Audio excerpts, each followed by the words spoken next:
All right, guys. Titles. I'm gonna start. Kev ain't here. The Muscle Hustle. Jack and Wang. Correction. Harley's Garden Hoe. Kind of sad guy. Corbs don't lean that way. Holocausted. Wang and Wong.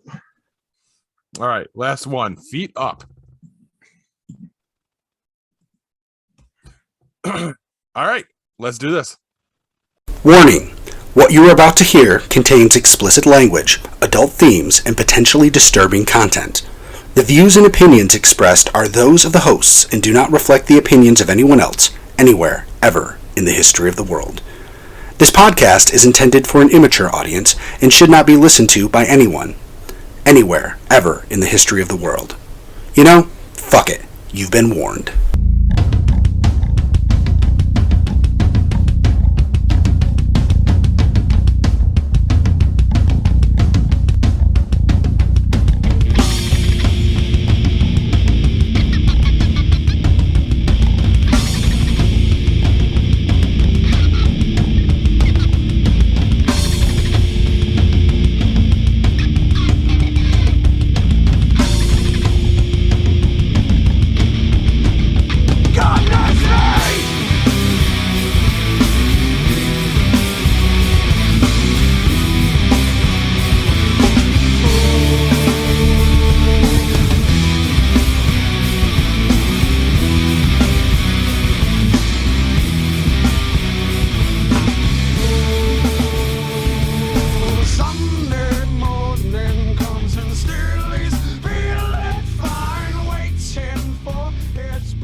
Hello and welcome to this week's edition of Geek Pod. I'm your host, Paul.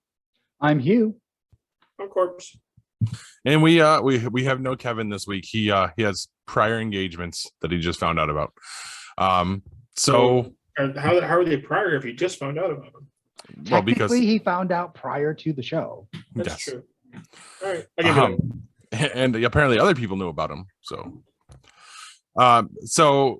I'm gonna jump in first with what's got me geeked, and it's corrections. Corrections? As in you're going to jail? No, not those kind of corrections. I'm correcting and updating us. My first one, and I'm so glad I get to do this. Hugh, I'm correcting you from couple weeks Yay. back. There's a new Marvel movie coming up. What did you say it was called? Shang-Chi and the Legend of the Ten Rings or something like that. I don't know. Yes, and I stumbled across it because that's exactly how I pronounce it too, is Shang-Chi. Apparently, we've been pronouncing it wrong because we're white. It's Shang-Chi and the Legend of the Ten Rings. Okay, you know what? Nobody in the audience is going to know that until they watch the movie. I was going to say, apparently it was said in the last trailer, and that's where the whole big thing came out. And then our good buddy Kevin Feige was like, yeah, it's pronounced like this. And in the show notes, you'll see a link so you can go see how it's pronounced correctly. Now, did somebody call that out, or did you just see this article and realize that? I saw the article and realized, oh, we're pronouncing it wrong. So no one was like, hey, Paul, hello. Hugh pronounced the movie wrong because he's white? No. Because that would have been funny. It would have been funnier. Maybe I'll post edit and I'll re-record this part and I'll say that's what it was. And second, answering your question from last week, the origin of the name the Dropkick Murphys. Just gotta read off something to you. I found the name Dropkick Murphys came from the nickname given to Massachusetts-born professional wrestler and sanitarium owner John E. Dropkick Murphy. In addition to his work in the ring, Murphy operated the Bellows Farms Sanitarium in Acton, Massachusetts. So apparently this was like a primitive detox center. And so when there were people fighting or people would be out drinking, he'd give them formaldehyde or a horse tranquilizer and help them kind of taper it down. And he said he always Ken Casey, the lead singer of the band, said, I always heard old guys my grandfather's age say, oh, I was in Dropkicks, or they took me to Dropkick Murphys. We were just like, that'd be a cool name. So Wow. based off All of an right. old timey pro wrestler / sanitarium owner. It always comes back to pro wrestling lately. I know, right? But that's my part. That's what I had. So, All right. guys, what's got you geeked? Nothing for me. Oh yeah, no corrections for you. Sorry. Score. Yes, you're still perfect, Corbs. I know. Thank you. You're welcome, Corb's girlfriend. Anyway, you know what's got me geeked is I don't know if you saw this, but China has announced a very draconian law that they are going to be limiting the game playing for people under 18. So anyone 18 or younger is only allowed to play online games for 1 hour a day on Friday, Saturday, and Sunday for a total of 3 hours per week. That's no gaming Monday through Thursday. And you say to yourself, Dr. Hugh, why would that make you geeked? I'll tell you why. Part of the reason they're doing this is they believe that they have a video game addiction problem, and it's causing them to be less resourceful, and they don't have as strong a workforce. You know, all the kids, they just want to sit around and play video games. Now, I know everybody knows this, but they don't know it. But, you know, we kind of know China owns everything. They own our banks. They own our corporations, how we get all of our stuff. I mean, that's a big thing. The people in QAnon are like, oh, our Chinese overlords. I'm like, dude, that's already happened. They just haven't sent us the bill yet. It's fairly clear that at some point they're going to cash those checks in, and we're going to become the People's Republic of America. Now, I have come to terms with this, okay? I'm not saying I'm for it, but I accept that I can't stop it. And you know what? I like the food. The women are hot. The babies are cute. And if you look at how they run their government, I mean, you're comparing communist countries. I mean, China is like, hey, our big problem is limiting online gaming. You know, when Russia was the USSR, it was like, hey, we don't have enough bread for every family this week. So they're not doing a bad job. You know, it's not going to completely suck. But I'm geeked because if they're able to successfully get their kids off online gaming and get them productive again, that's going to hold off them deciding, hey, let's go get the Americans to do our shit. We might get another 20, 30, 40 years out of this. It might not even happen until we're all dead. So I think it's a great idea. I'm glad they're going to kick their workforce in the ass and get them doing the Chinese shit that they do to make the Chinese government work. I have no idea what that is, but they need those people to do that stuff so that we can remain free for at least a little while. Okay. Well, on that note, What's got you geek, Corbs? not that. Not too much. I mean, really, it's just an update on Kelly. She's home. She came home on last Friday, so she's moving around a little bit better. So she's doing well. She goes to see the doctor a week from Tuesday, so to get her staples out. So Nice. then she'll be able to start going back to work the following Monday. So she's out for 2 weeks. She will work from home for 2 weeks or so, and then hopefully after that she'll be able to go back to work. She can't lift anything heavy, anything like that. So, I picked her up Friday after work, dropped her off, got her inside and got her comfortable and all that stuff. Made dinner for her and brought it over on Monday. Supposed to go over on Sunday night, but I got home from golfing on Sunday and I was a mess. So it was hot. So and a couple of beers and the humidity and stuff kind of messed with my head. So but so I took some goulash over to her on Monday. So and I'll go see her on Thursday, like we always do for date night. So see how she's doing. So that's it. Just that she's doing well and all that stuff. So I ain't got much. So Hey, that's better than mine for sure. It's certainly more important. And one of these days, I'm going to remember her name is Kelly and stop calling her Corb's girlfriend. I'll try. So Paul, you talked about the Dropkick Murphys. Did you go see him? I did. Yes. You went to COVID Central? It wasn't bad. Like all the pictures they show, like all the people taking the pictures like from the stage and makes it look like it was mobbed. that was all great and fine up front. That's not where I was. I was back in the grassy section, and I had a good like 10-foot radius around me of nobody except my buddy that went with me. And it was really so empty there that I didn't feel uncomfortable at all about it. So Okay, I just wonder. I mean, there were obviously not a lot of people there. no, I mean know they had a good crowd for the show, but I'm pretty sure it was basically everybody that was at the fair. Yeah, I know that the fair, the attendance is way down. Yes.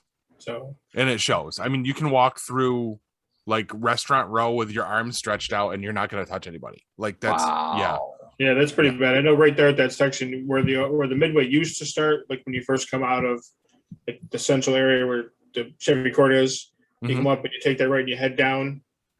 Right there is where the midway used to start, and you would go left, and it would be like Tully's would be down there and all that stuff heading that way. Where now the new midway is. Yes, it's on that side. That used to be hectic as all hell. You couldn't get through. It took you 5 minutes to get through there because that's where everybody was congregated and everything. So now it's not as bad. But you're saying that that's like not even any problems whatsoever. Not.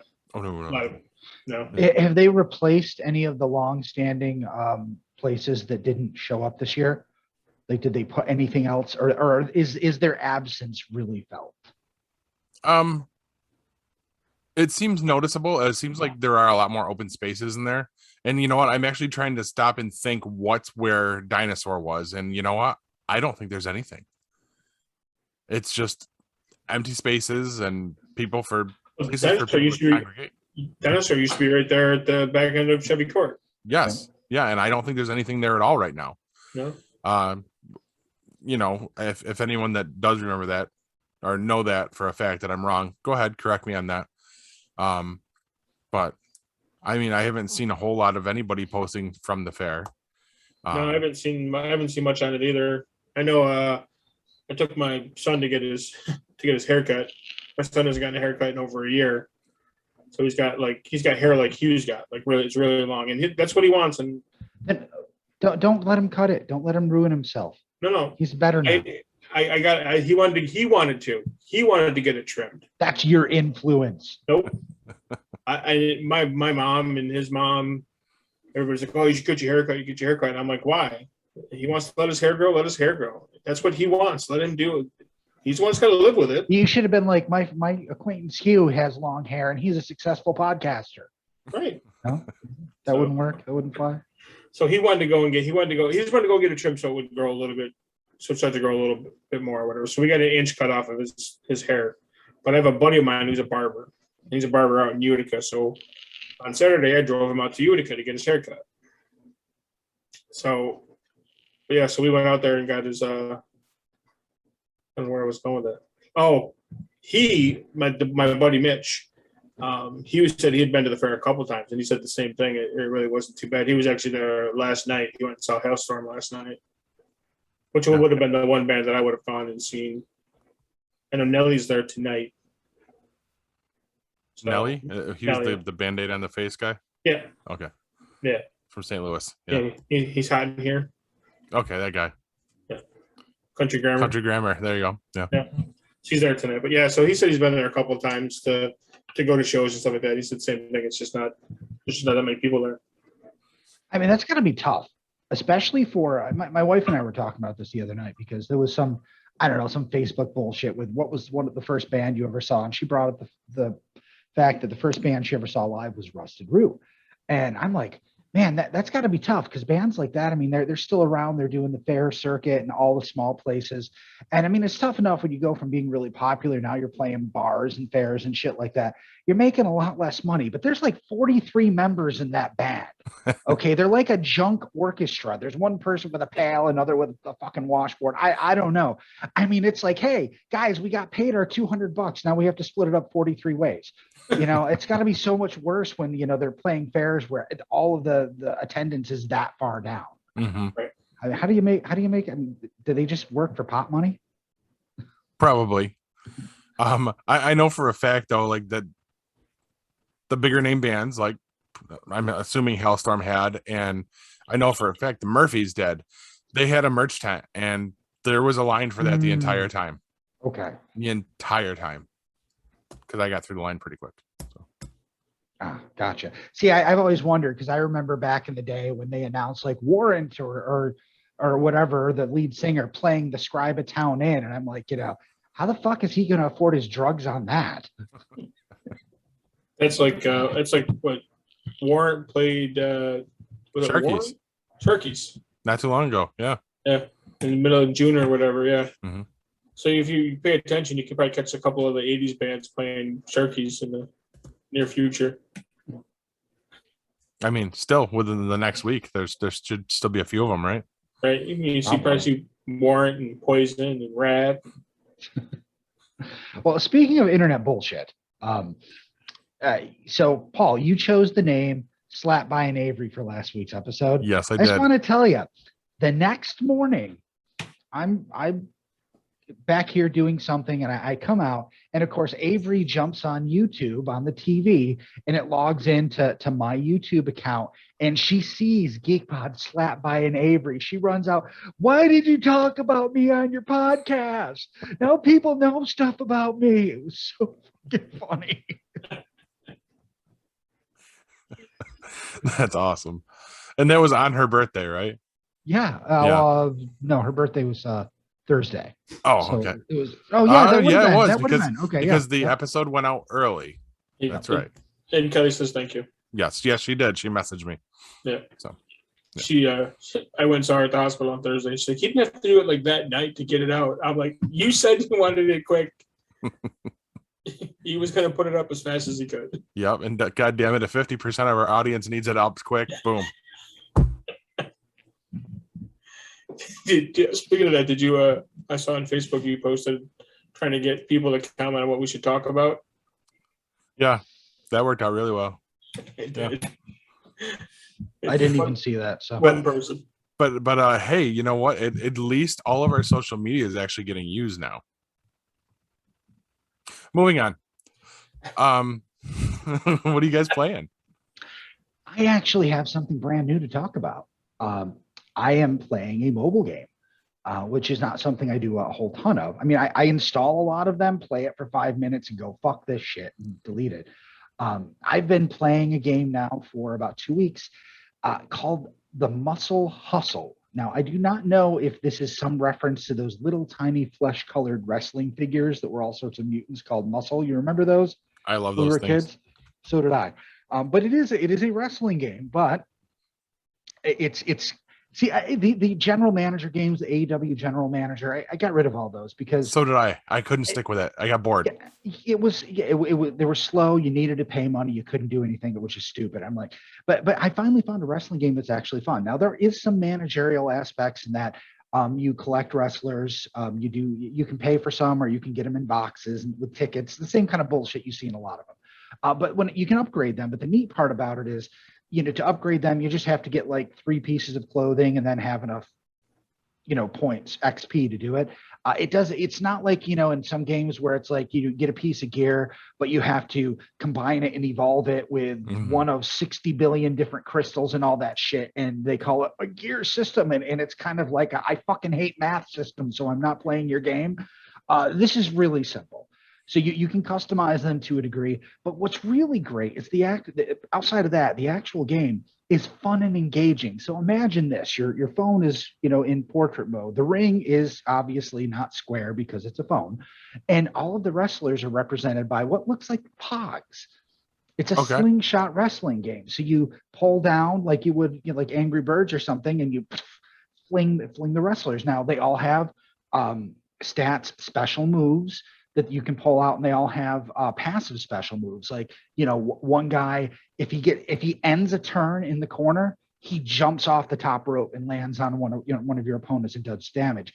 And he does that whether it's your turn or the opponent's turn. So if they bang him into the corner, I mean, there's strategy when it's your turn, but sometimes random shit happens when it's their turn, and it can help you. So far, I'm having a blast with the game.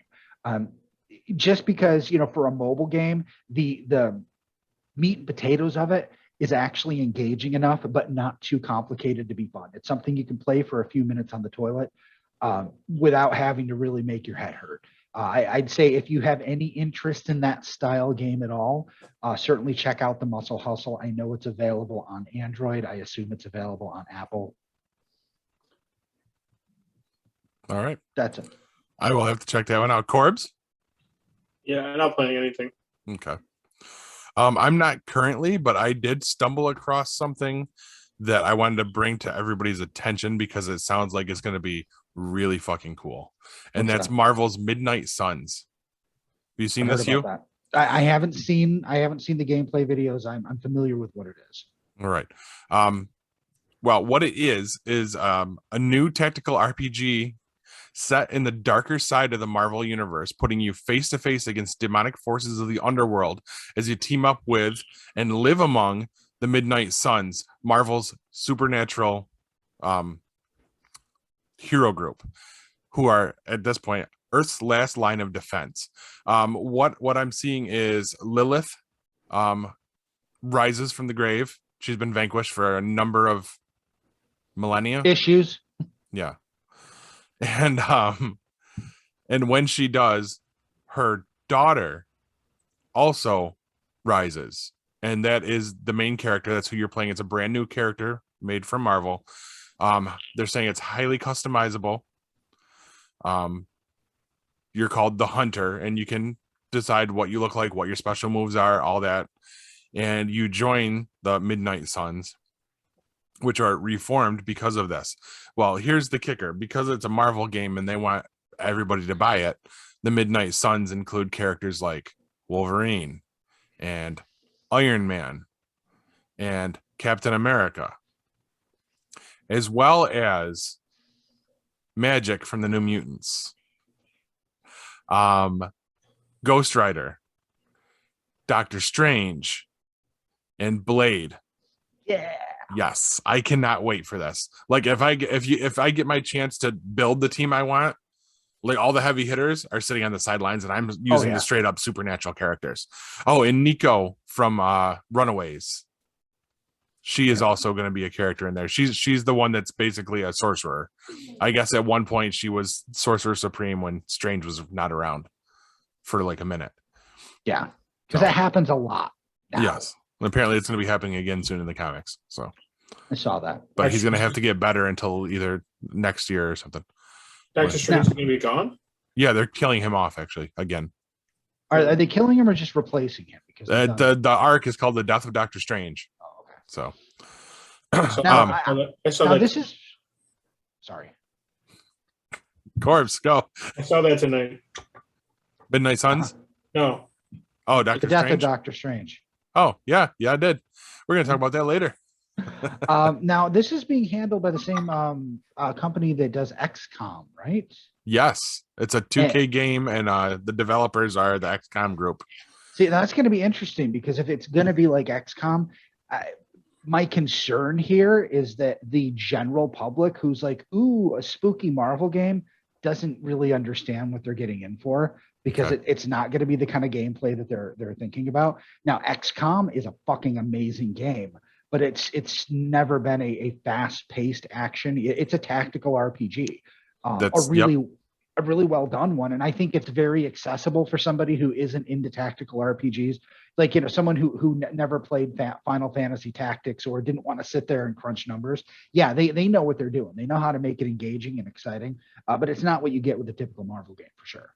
Yeah, which is what they're already saying about this because they showed the gameplay footage today, and there are already people freaking out about how it's a slower paced thing and this isn't what we want. And to which, I mean, this guy was typing in all caps, so I had to throw a GIF meme out there for him that said, "You mad, bro?" But yeah, I mean, that's not the game you're gonna get if that's what you want. This isn't that game. Go get the one that came out exclusively on the Switch a couple years ago. Get that one. Yeah. So, which was also a good game. I enjoyed that. Marvel Alliance 3. That's what it was. Yeah. Was that exclusive to the Switch? Yes. Which is why I have a Switch. But other than that, that wraps up a gaming section, I think.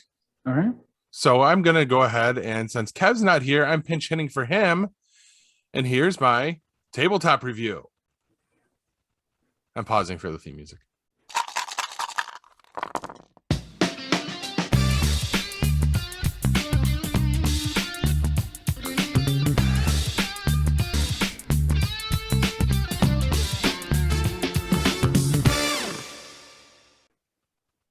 Okay. Also saw today that coming out sometime next year, they haven't said when, there is going to be a G.I. Joe tabletop role-playing game. I did see that. Yes. I'm going to read a little snippet for you from this as well. Got a lot of snippets here. In the G.I. Joe role-playing game, create your own Joe by choosing your military training origin, personal traits, and role within the organization to become a real American hero and save the day. The core rulebook contains everything you need to create your own G.I. Joe character and play the game. Just add dice, some friends, and your imagination. Coming out sometime next year from Renegade Game Studios. They're also doing a Transformers game as well as a Mighty Morphin Power Rangers game. Apparently, they've basically got a master license from Hasbro. I have to wonder. If this is going to be a tabletop game with miniatures and all that bullshit, okay, I understand. I'm not sure if they're talking about an actual tabletop or more like a role-playing game. Because when I saw the article, I was thinking, instead of Dungeons and Dragons, this was Barracks and Bazookas. And I really didn't think the license translated well to, where you have a game master and you're playing, I don't see how they put the G.I. Joe trappings in something like that. So I would think this would have to be something that has a physical board. And no, really. They do have miniatures. There are miniatures because they showed them. But a lot of the regular tabletop role-playing games now do. Like that's a thing. But this does have, because all the stuff is up for pre-order on the website already. The core rulebook, the dice set, they have special dice set, and a game master screen which comes with an adventure. Yeah, I just don't see how that translates. Star Wars has one now too. Yeah, but with Star Wars, you've got it's more space robust battles and lightsabers and shit like that. G.I. Joe is really just generic military. It's army. Yeah. It's army. I feel like you could take any military role-playing game and slap the G.I. Joe name on it and call it that. I'm just wondering how you inject the G.I. Joe flavor into a role-playing game. I'll be interested to see how they do it. Yeah, or I'll probably get it. I'll probably pick up that rule book. It does sound a little bit like it's going to be something like Dungeons and Dragons, though, from what you're saying. Yes, definitely. But I think what Hugh's saying is, where do you go with that? Yeah. How can you have different classes and stuff? I can see having different military specialties or whatever. This guy's a sniper, but this guy is the assassin. Snake Eyes. I think I can distill it down a little bit more. Dungeons and Dragons works because a fantasy setting is removed from what we're used to, so it creates a world. G.I. Joe is not just generic military because of the characters, these specific characters, Snake Eyes, Scarlet, Duke. That's what makes G.I. Joe and not, G.I. military man. That's the difference right there. In a role-playing game, you create your own characters. So I don't see how they inject it, make it feel like G.I. Joe, unless you're actually playing as specific G.I. Joes. And that is which takes away the whole point of making your own character. Yeah. All right. I've already got it fixed. This is what they do. They keep Larry Hama on retainer to write your character's file card, making you a G.I. Joe. That works. Maybe we can ask him when he's in Utica later this year. Okay. We haven't been invited, but so yes, like I said, just like every week, all this stuff's going to be in the show notes. Check it out. Let me know what you think of it. Other than that, I think we're ready to throw it to commercial. Okay. But wait, you said Kev mentioned something that you didn't know was a game either, which is oh yeah, but I want to hold off on that because hopefully he'll use it next week. Oh, okay. Yeah, that was pretty funny. It was weird because we had talked about it a couple times. We mentioned it a couple times but it just it didn't come across that way to me. It came across as he was being a smart ass. Well, I'm sure he was, but all right, since we're referencing it, I was asking about content for the show, and all I got back from Kevin was new phone, who dis? So I think he's just being a smartass, and I'm like, no, come on, like, dude. And Corbs finally chimes in. He's like, no, that's a pretty fun game, and I'm like, oh, oh. So that's where we're going with that. No, I think he was just doing it to be a dick, but I tried to help you out a little bit there. Yeah, I think you helped him out. I helped you both. All right. Well, let's cut it to break, and we'll come back to the news. Looking for the hottest new comic on the shelf or a key back issue to complete your run? How about that rare statue or action figure that you've scoured the internet looking for? Come to Collectibles Galore. Located in North Syracuse with ample off-street parking, Collectibles Galore has a huge selection of comics, toys, and rare pop culture items you won't find anywhere else. Comics Galore is always buying comics and toys and will give you the fairest price for your collection. New customers get 15% off their first purchase in store. Collectibles Galore for all of your pop culture needs. Stop in and see for yourself why Collectibles Galore is the king of comics.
All right. Now, before you park your car's ass to mouth for a jump start because your neighbor has a weird electric car, here's the news.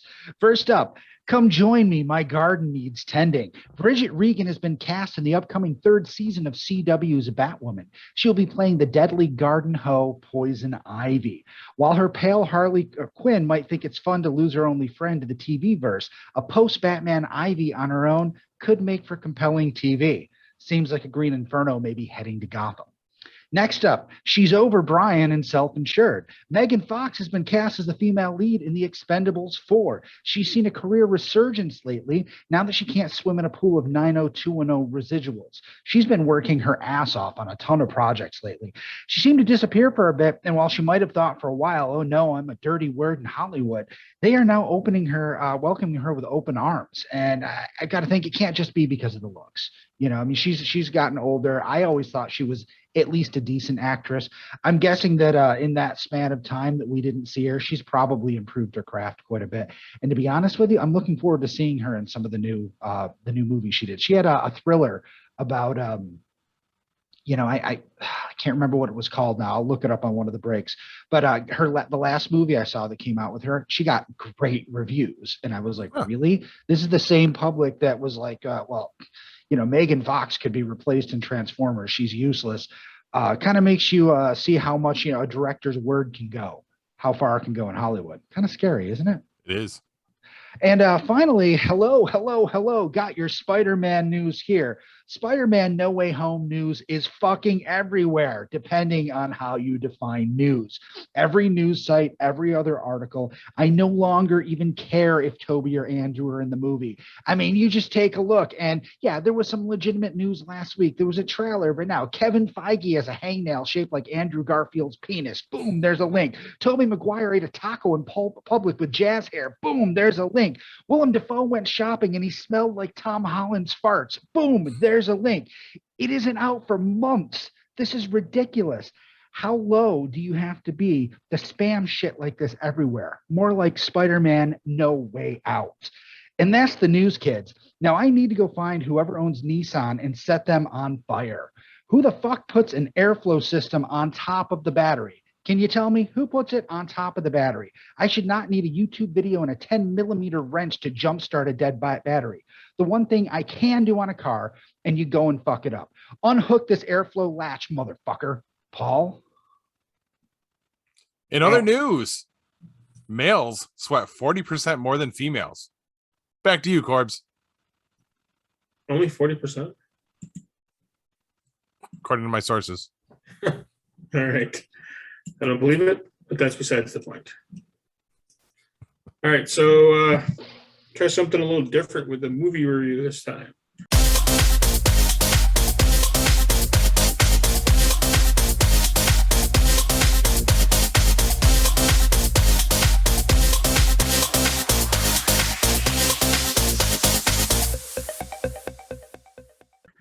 All right. So, movie we're doing this week is Big Trouble in Little China. All right. So, truck driver Jack Burton, played by Kurt Russell, arrives in Chinatown, San Francisco. He goes to the airport with his Chinese friend Wang Chi. I think that's how you pronounce his name. Ask Kevin Feige.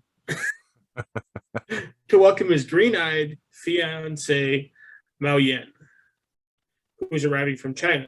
However, she is kidnapped on arrival by Chinese street gang, and Jack and Wang chase the group. Soon they learn that the powerful evil sorcerer called David Lopan has been cursed for more than 2,000 years without a physical body. Needs to marry a woman with green eyes to retrieve his physical body, and Mao is the chosen one. Jack and Wang team up with a lawyer, Gracie Law, played by Kim Cattrall, a bus driver, and a sorcerer apprentice, Egg Shin, and their friends to embark on a great adventure in the underground of Chinatown, where they face the world of magicians, magic, monsters, and martial arts fighters. So, Since it was Chinatown, I brought sushi. Was that appropriate or culturally insensitive? Yes. a little bit of both. So, Big Trouble in China. Not going to say it's the cream of the crop. Don't get me wrong; it's a good movie, but man, the special effects in it. Cheesy is not the word. No, that is exactly the word. Yeah, they're bad. I did find out some interesting things about the movie, though. Give me 1 second. So it was rushed into. Where is it? It was rushed into production because, if you can believe it, there was a second movie coming out at the same time, dealing with Chinese sorcerers, magicians, and whatnot. And that movie was Eddie Murphy's Golden Child. Oh, yeah. So John Carpenter directed Big Trouble in Little China. Mm-hmm. He found out that his movie and The Golden Child were going to come out at the exact same time, exact same day. Oh, wow. Yeah, so they had this whole thing where they were going to actually film in Chinatown and all that stuff. And because the movies were going to come out together, he rushed it into production. And as you can tell by the movie, it's very cheesy, very unproductioned well, I guess is the correct terminology you would use. Everything is just really bad. Unproduction well? Yeah. I Okay. mean, have you seen the movie? Years ago. Yeah. I've seen it once. Yeah. That's about all you need to see it. No? Oh my God, I love this movie. Do you? I mean, I like it too. I mean, I like Kurt Russell in it. I mean, he was awesome in that movie. little over the top at times, but sometimes Kurt Russell's over the top at times.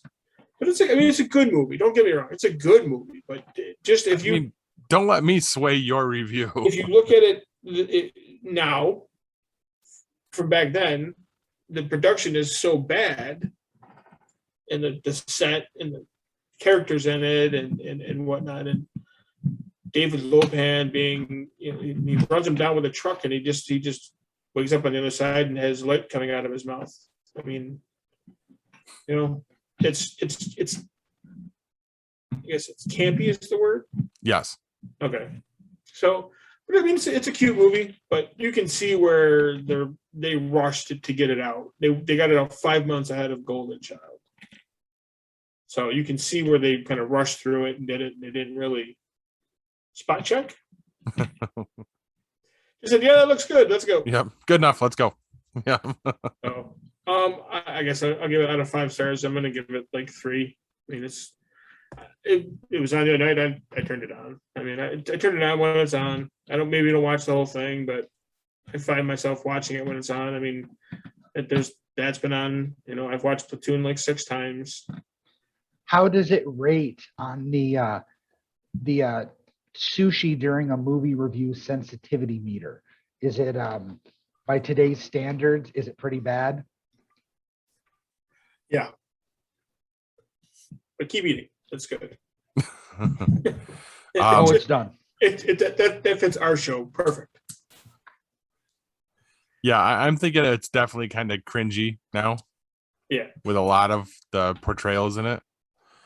But this movie would not hold up now. No, but they're talking about a sequel. Like, it's been in the works for years. It's been bouncing around. They want to do it. Like, how are they going to do it now? Is it going to be a sequel, or is it going to be a remake? Right. I mean, there's been comic book series of it, like The Further Adventures of Jack Burton. Sorry, Burton. Yeah, Burton. Yeah. I personally love this movie. I think it's so freaking great, and because it's so off the wall. But it's not my review. You gave it 3 stars. Our good friend Roger Ebert, though, he gives it 2 stars. So did he give it like a negative star? No, 2 stars, and I'll tell you what he has to say about it. All right. It seems at first like a great idea, a big budget, high-tech Hollywood action picture that takes all the cliches of Kung Fu, Fu Manchu, and Charlie Chan and does them right. Big Trouble in Little China begins with the notion that the visible part of Chinatown is just the tip of the iceberg. That once you penetrate the facade of chop suey parlors and laundries, there is a vast subterranean network of temples and dungeons, caverns and throne rooms, and torture chambers. Sorry. Are you sleepy, Paul? A little bit. I don't know why. We're boring him. Ebert's boring me already. Jesus. Big Trouble in Little China takes its hero and his friend on a toboggan ride through one death-defying challenge after another and throws in magicians, sorcerers, karate masters, and a 2,000-year-old man. Like I say, it must have seemed like a great idea, and the first 30 minutes of the movie gave me lots of room for hope. It was fast-moving, it was visually spectacular, it was exotic and lighthearted and filled with a spirit of adventure. But then, gradually, the movie begins to recycle itself. It begins to feel as if I was seeing the same thing more than once. After one amazing subterranean chamber has been survived and conquered, everybody fell down a chute into another one.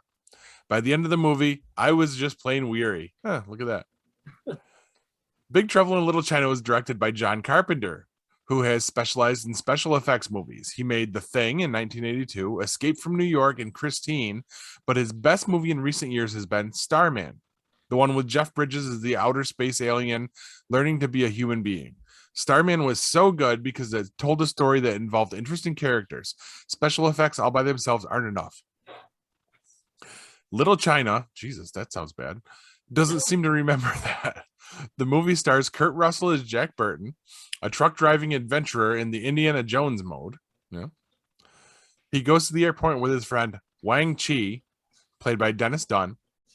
And while they're greeting a flight from China, Wang's girlfriend, Susie Pai, is abducted by bandits from Chinatown. That sets up the rest of the movie, which is essentially one extended chase scene as Russell, Dunn, and Kim Cattrall plunge headlong into the mysteries beneath Chinatown. The key to the abduction is the fact that Wang's girlfriend has green eyes, rare for a Chinese woman, but invaluable for the dreaded Lo Pan, played by legendary James Hong, an incredibly ancient sorcerer who must draw on the power within those green eyes to restore his youth. Because Cattrall also has green eyes, it is obviously only a matter of time before Pai and Cattrall are both captives in the Dragon's Lair. Carpenter has said that he wanted the Kurt Russell character to resemble John Wayne a little, but a slightly less competent Wayne, who doesn't always know what to do and doesn't always do it right. Russell plays the role as a cross between Wayne and the Harrison Ford of the Indiana Jones movies, swinging between laconic understatement and macho displays of self-confidence. It's a good enough performance, but it needs a movie around it, and a movie needs characters. That's where Little China falls short. Carpenter has allowed technology to dominate his story. Oh my God. Excuse me. Since so many of his big set pieces look so awesomely expensive and complicated, and since the effects are undeniably mind-boggling, there's a temptation to praise him just for daring to make a movie on such a scale. But special effects don't mean much unless we care about the characters who are surrounded by them. And in this movie, the characters often seem to exist only to fill up the foreground. It will be interesting to see how the Chinese stereotypes in Big Trouble in Little China are received by the Asian American spokesman who condemned last year's Year of the Dragon. This movie is straight out of the era of Charlie Chan and Fu Manchu with no apologies and all of the usual stereotypes. If they didn't like Year of the Dragon, they're sure to hate this movie. And yet, as we unveil the rehabbed Statue of Liberty and warm up for the 4th of July, it seems to me that Big Trouble in Little China is just one more example of the way every American ethnic group has been fodder for Hollywood's mill. I did. It may not be true that Chinatowns are honeycombed with subterranean throne rooms, but isn't it kind of fun once in a while to pretend? Wow. Well, now all you have to do is have Kristen read that to you before bed. There you go, right? Seriously. Trick. Did So, you, yeah. Did you know that John Carpenter was offered the role of director for the Golden Child? And For what? He was offered to direct the Golden Child and turned it down to Too Big Trouble in Little China. I mean, if you ask me, he made the right choice. I don't know. I like them both. So I like Golden Child. I like Eddie Murphy in that. Eddie Murphy's just funny in his movies, Beverly Hills Cop, stuff like that. So Yeah. I just found that interesting. I saw it on one of the sites I was looking that he was offered the director role for Golden Child, then turned it down, and then Made this one, took this one, and then they're both going to come out at the same time, and he rushed his into production. So, but just to beat out the other one. yeah, Which explains how he knew that the other one was coming out at the same time. right. It's a little bit of dirty pool, I'd say. Yeah. Sometimes you got to be a dick in Hollywood. You know, you guys come up with this stuff, and I can't use those as titles. Anything else to hit on before we cut to break? No. Okay. Perfect. All right, guys, we'll be right back, and we will wrap this thing up. Stay tuned.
for the hottest new comic on the shelf or a key back issue to complete your run? How about that rare statue or action figure that you've scoured the internet looking for? Come to Collectibles Galore, located in North Syracuse with ample off-street parking. Collectibles Galore has a huge selection of comics, toys, and rare pop culture items you won't find anywhere else. Comics Galore is always buying comics and toys and will give you the fairest price for your collection. New customers get 15% off their first purchase in store. Collectibles Galore for all of your pop culture needs. Stop in and see for yourself why Collectibles Galore is the king of comics.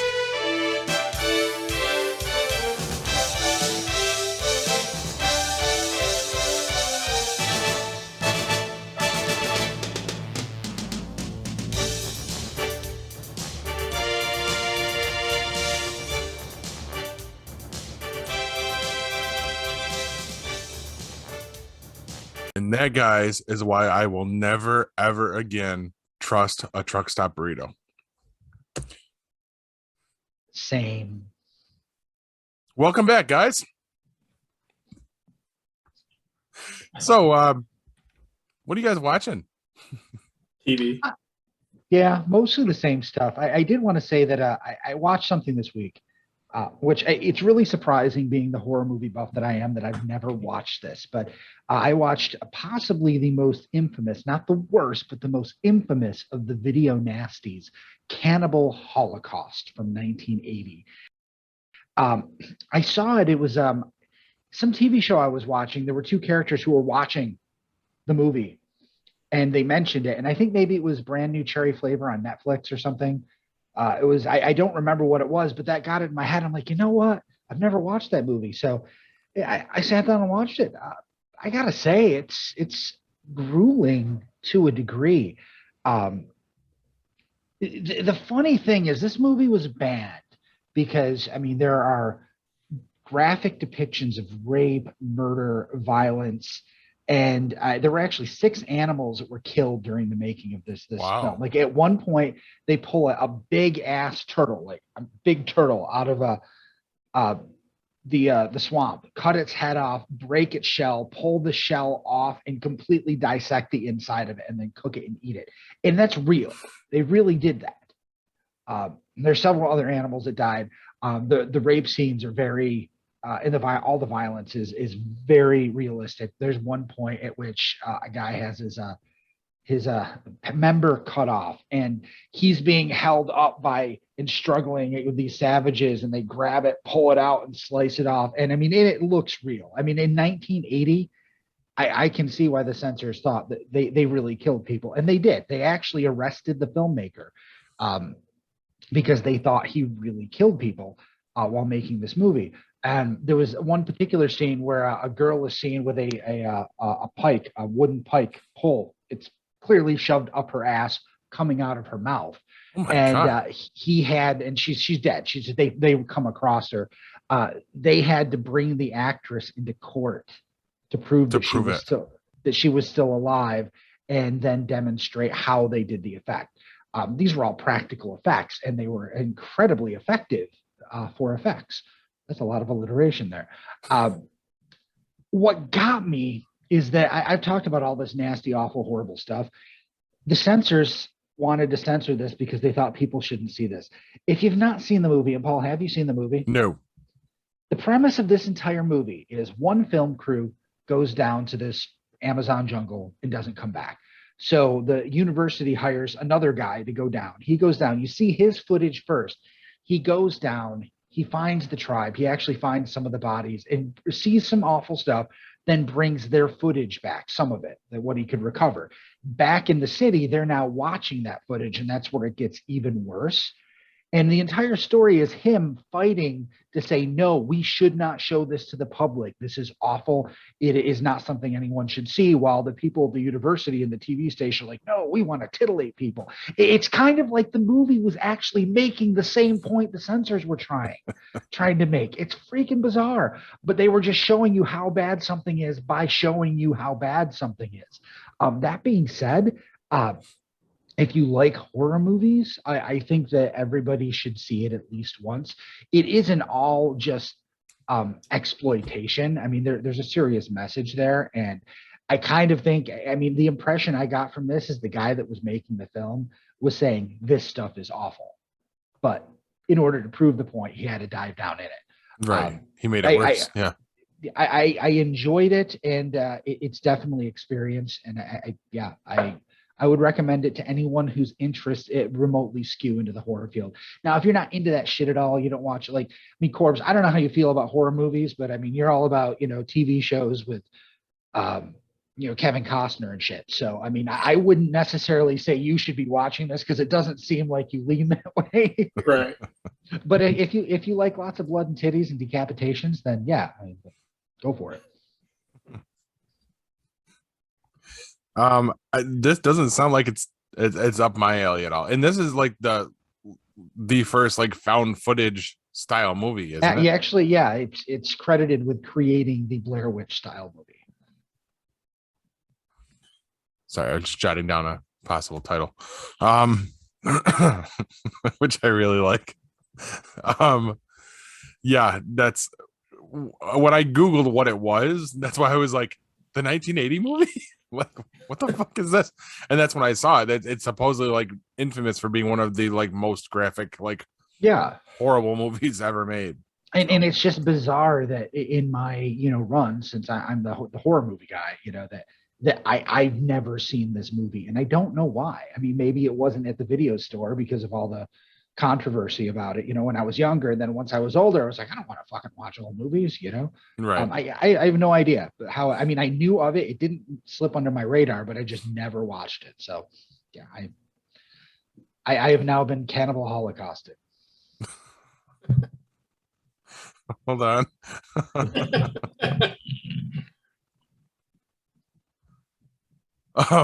You need some like Jeopardy music or something to play when you're doing that.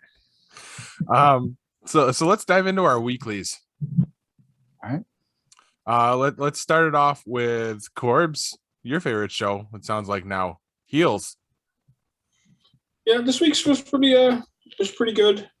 It's quite a guest star on there from what I see. Yeah, I'm gonna just take my headphones off because I haven't watched it yet. Okay.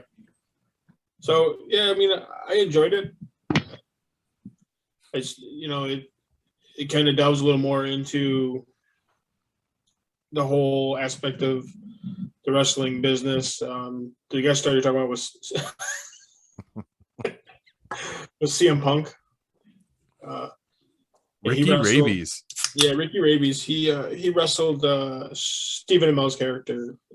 Ace. No, Jack. No, Jack.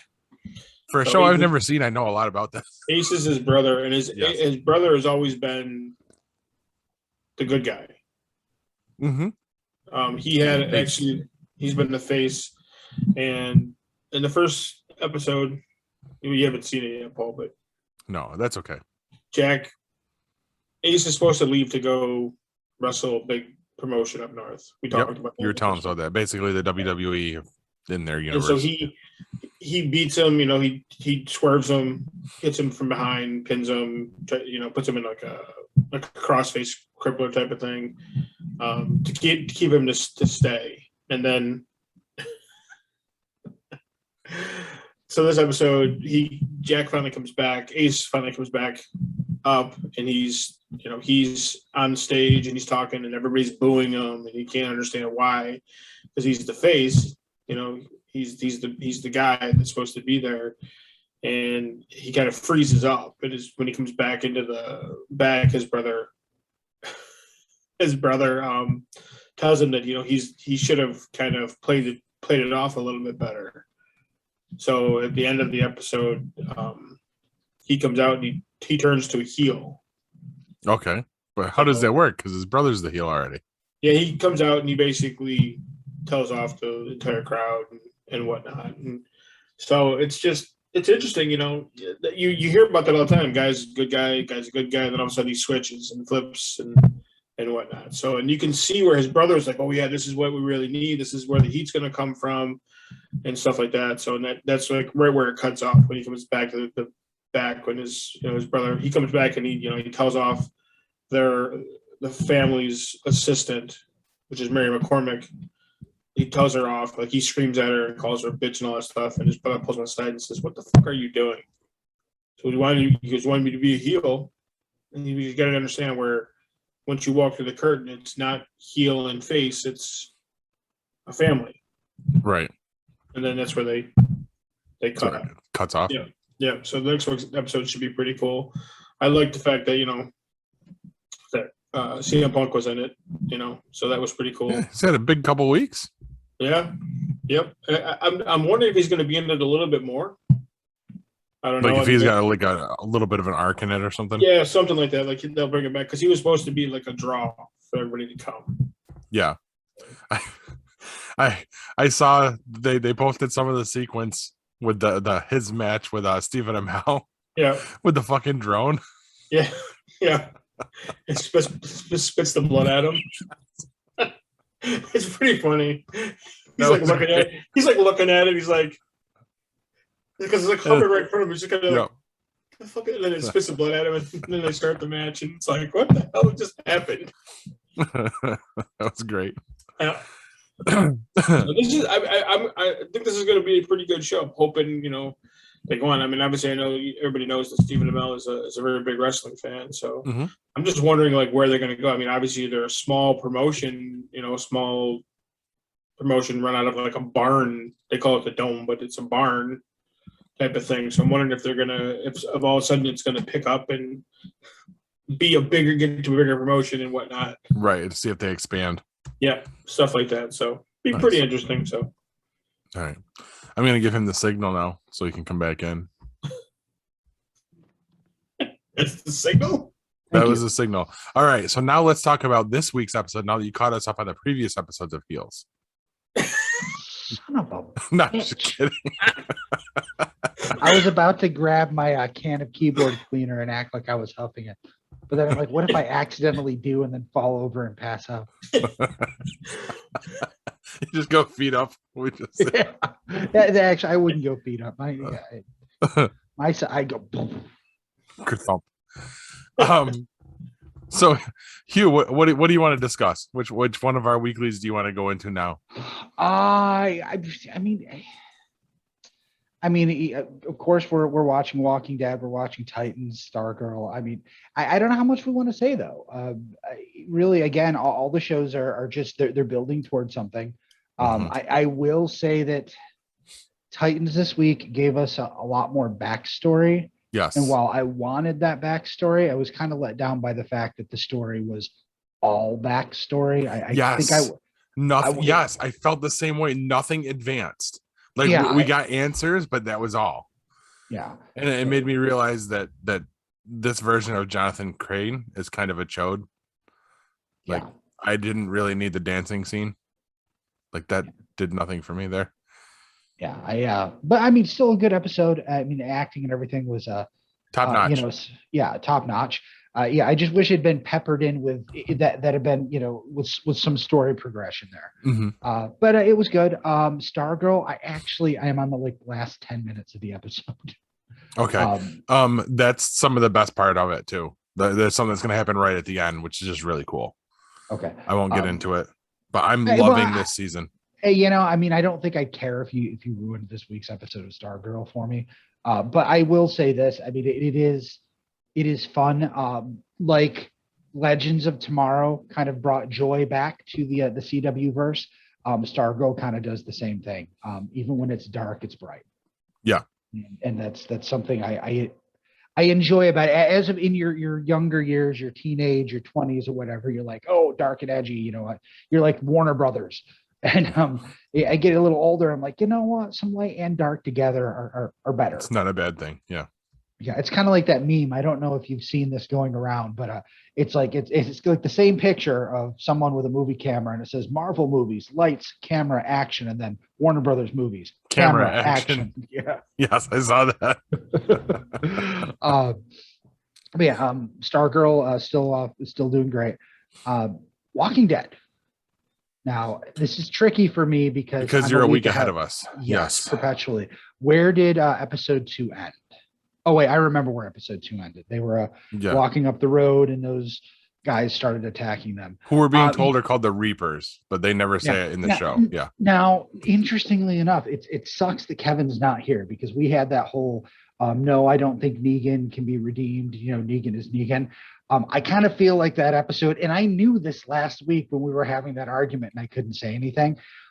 I kind of feel like, my point was actually made when Maggie was forced to make a very similar decision there. And the way, Negan put, and she even said it, he didn't push me. He just didn't help me. And this is a woman who had just threatened to kill him. She had pretty much guaranteed, I'm going to kill you. And he thought, the fact that he paused means he actually initially wanted to save her. Mhm. That's what he was going to do. That was his instinct. That was who he is now. Because of her actions, he stopped and he's like, fuck. If I save her, she's going to kill me. I'm sure Kevin would have something to say about that, but I personally feel that actually validated my point of view on it last week. I don't feel like it redeemed him. I feel like it justified him. Yeah. Because I don't think Negan was going to Negan for a second there. And he's like, but that bitch is going to kill me. So he Negans. And then so does she later on. Yes. She like double Negans. Yeah. Sorry, Corbs. I didn't mean to interrupt. No, I was just going to say that she had to do the same thing with the guy that was knocking on the door. She had to make that decision, and she knew that it was the right decision to make. You know what the worst part of that was? Is she couldn't save him because they couldn't take on all those walkers, and then they ended up doing. And they had to do it anyway. Yeah. Right, but I also think that at the time she was right, and I think at the time if she would let him in, they wouldn't have survived because Daryl came from the other side. Yes.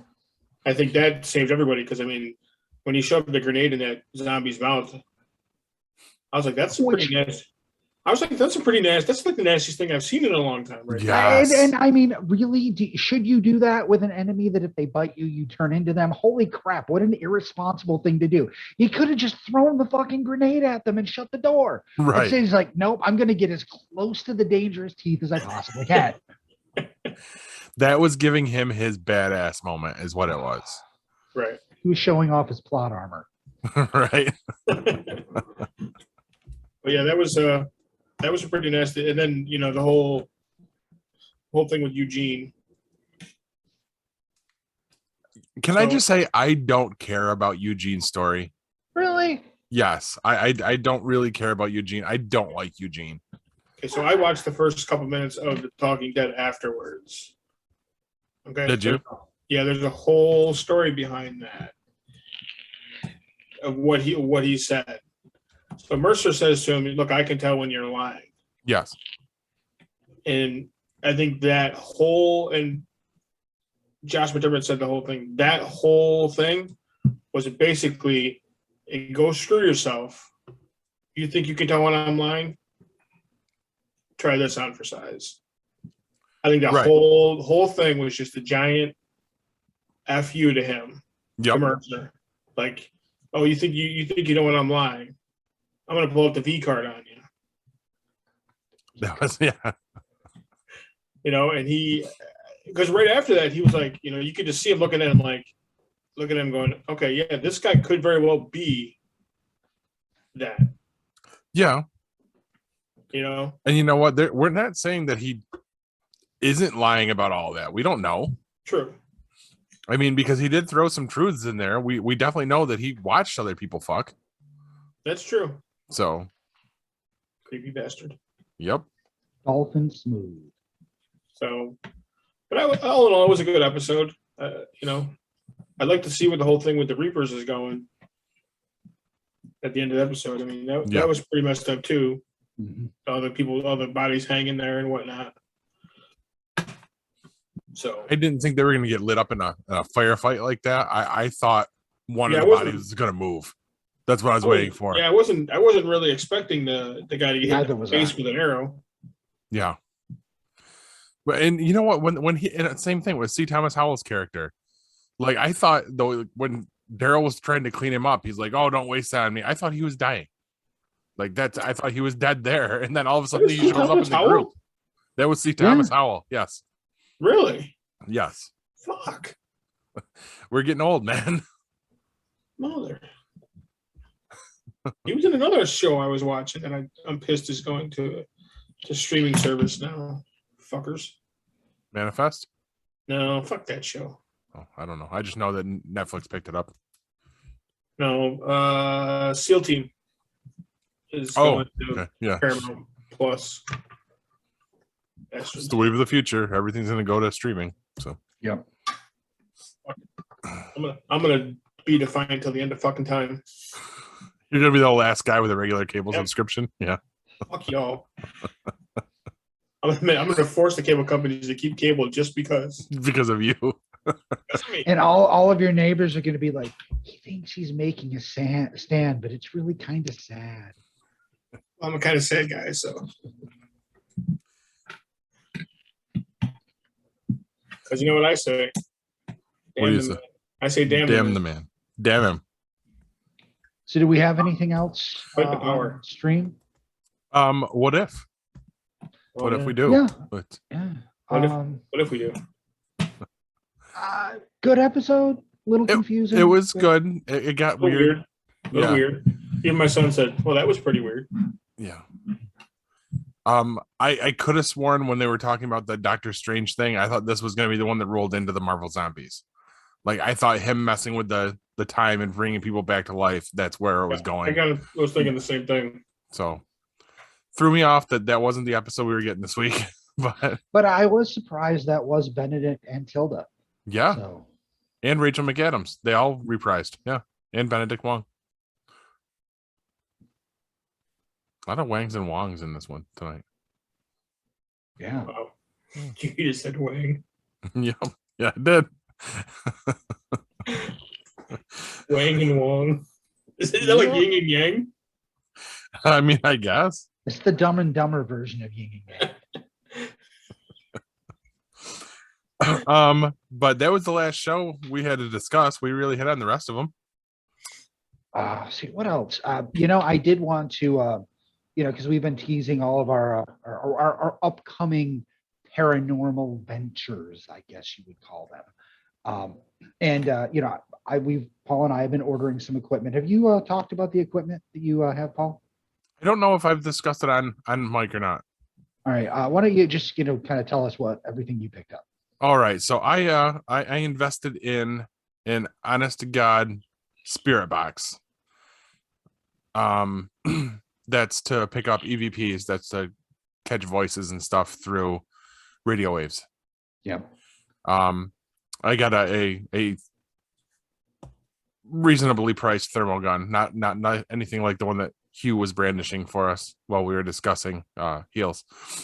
I didn't mean to show you up there. I don't care. I just wasn't gonna. I looked at the prices on that, and that was a big old nope for me. Yeah. I kind of wanted to bang my head against something too, but I felt it had to be done. What else did I got one of the laser grid pens, so you can shine it out, and it literally maps out a big. You know grid. what color yours is? Mine's green. Okay, good. Is that yours as well? No. I'm just glad yours is green. Okay.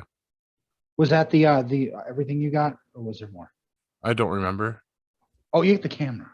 Oh yeah, I got the actual video camera on the 4K. All that.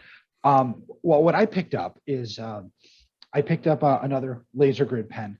Mine is violet because I thought purple would be cool, but now I'm wondering in a dark room. I mean, I don't know how well it really shows. I'm worried it's not going to get picked up by the camera, so that's why I'm glad you have a green one. I mean, it was $14. We'll get another one in a different color if we need to. I also picked up some knockoff GoPros, some action cams. They're I think 1080, so they're Nice. high def. For the purpose of setting up so that we can watch laser grids and just leave them going. I also have some REM pods. I found REM pods that weren't $180, but they're custom built. And I bought two of them. And basically it creates an interactive electromagnetic field. And when something interrupts that field, it makes a light comes on, it makes an audible noise. So the idea is you can set this up and you can say, hey, Spirit, there's a device here that you can interact with to talk to us. You can ask questions and see if you get any sort of interference there. Thinking, that along with the laser grid, maybe a camera setup, we could even walk away from it. And, if we see something in the laser grid and the REM pod goes off, we know something's clearly going on. Mhm. So that's really cool. I'm excited about that. I also picked up a thermal imaging camera. Now this is and the one you have just measures temperature and it goes like Yes. hot, medium, cold, which is still good for setting up experiments where you're just looking for air temperature. This app will actually pick up, masses moving through the air. It doesn't have a huge range on it, but I think it's going to be effective. Might be more useful if we ever like go off into like maybe cryptid Bigfoot type hunts, things like that. It'll definitely come in handy there. But I think this is a really neat tool. I do have some concerns though about this, and I don't know how you feel about this, but I'm clumsy. With the lights out, I'm less dexterous, and I tend to fall down just in normal life. And it got me thinking, what if I fall down in every episode? I've already fallen down in the first. What if that's a thing? What if it turns out something is actually following me around and knocking me on my ass? Every time we do a ghost hunt, we show up at a graveyard and say, here we are now, fucking scare us. And boom, something slams into me and knocks me down. I'm really hoping that doesn't happen, but we'll see. I'm so excited though. I've been going around the house. I've been pointing this at everything, took a picture of my wife vacuuming the other night. Well, that's the one I sent to you. That was her vacuuming. I've been pointing at the animals, just trying to see what it'll pick up. Really excited about that. Very cool. Yeah, I'm excited. I've got the kit here. I've I've actually got kind of a war room down here now. I actually ordered another multi-port USB charger so I can plug everything in so everything gets to charge at once. Okay. I was going to ask you about power banks. Do you have power banks? I have a couple of shitty ones. Okay. I wonder if we should have some power banks, but I wanted to see if we happened, because I may have some kicking around too. We were actually given one as like a thank you gift one year for work. So I might even be able to get a hold of a couple of brand new ones that are just sitting in the basement. If they don't care, we might be able to get them. It's branded material, so we got to be careful about having it on camera. So, well, can we cover up the branding? Yeah, Well, there's actually, a it's not whole even for duct being tape. on. Yeah, it's not even for that. It's for, what I'm thinking is that when we go do this, if we all have some sort of a backpack or some sort of thing on us, we should split power banks and batteries up among us. Mhm. Because, they say that spirits can drain batteries and things like that. We don't want everything to get drained. yeah. If something were to happen. And we saw it happen once already. Yeah. Our we light think we on did. the camera. Yeah. Well, I just find it odd because that was the one that I fully charged that day. There's no way that should have died in an hour's time. And it happened when the shit actually started happening. Yeah, when everything was wrapping up at the end. Yeah. That's when my light went out. Nice. All right. So if we're gonna have backpacks, are they gonna be photon packs? We can get you a Proton pack? proton pack if you want. They have the inflatable ones. You can probably get it right at Spirit right now. They redesigned theirs this year to look better. Really? I see. I haven't been in yet. I have to make a trip in there. But I want a real one. Well, you're going to have to get a better job so you can That's pay true. for it, and get a few degrees so you can build it, yeah, because it doesn't exist. that's why I was hesitating. I didn't know if I wanted to drop that one on him. Damn Yeah, it! yeah. Ghostbusters isn't real. Yes, it is. If we actually find some shit out there, we're not going to have any idea what to do with it. Right. That this is also true. All right. Well, So we we're can do exactly what Ray says in the beginning of the movie. Get her. What? get her. Yeah. So there was one more thing you wanted, right? Hugh? Yeah. So Hold on. I Continue talking. ran across a picture on Facebook, and I have no context for this. I'm not going to talk about the product. I mean, it's a grill grate, and I think because I have a new grill, Facebook listened to me and it popped this up into my feed. But go ahead and throw this on screen, Paul. Anytime. I'm trying to find the right screen. Just give me. Come on, you can do it. We have faith in you. Yeah. All right, some things you've started sharing it. Oh wow, That's is not that it. your porn folder? There we go. All right, now anybody else, you first see this picture on the left-hand side. My immediate thought was, holy shit, are they doing lines of ground beef? And then I realized what it was. Wow. But that's it. That's all I have. All right. It can go away now. I'm trying. Come on, Paul. Get with the program. Keep talking because I can't make it go away at the moment. That's so bad. No, that makes me hungry though. I mean, yeah, I could definitely go for that burger. No, let it get me cooked a little more, but yeah. Let's go do some lines of ground beef and kill a hooker. I mean, there's that. God. Wow. There There it we is. go. Yeah. I wouldn't ask you to do difficult things, Paul, if I just knew. Well, here's the problem is I made that picture full screen, so it took over everything else. So it wouldn't have like all the shit across the top ribbon. And I think that's what caused all my problems there. All right, so it sounds to me like it's time for some wisdom nuggets and to get the hell out of here. What do you guys say?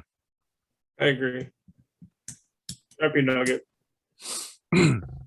Drunk me has made a lot of friends that sober me has never even met. Good night, everybody, and megabyte me, bitches. This has been a GeekPod Network production.